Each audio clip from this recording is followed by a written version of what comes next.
You ask Tiger to solve. This deals with linear equations with one unknown.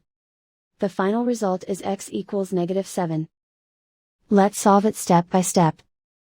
Group all constants on the right side of the equation. Subtract 10 from both sides. Group like terms. Simplify the arithmetic.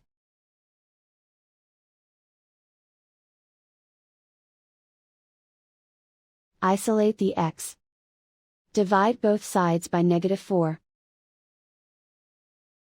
Cancel out the negatives. Simplify the fraction. Move the negative sign from the denominator to the numerator. Find the greatest common factor of the numerator and denominator. Factor out and cancel the greatest common factor.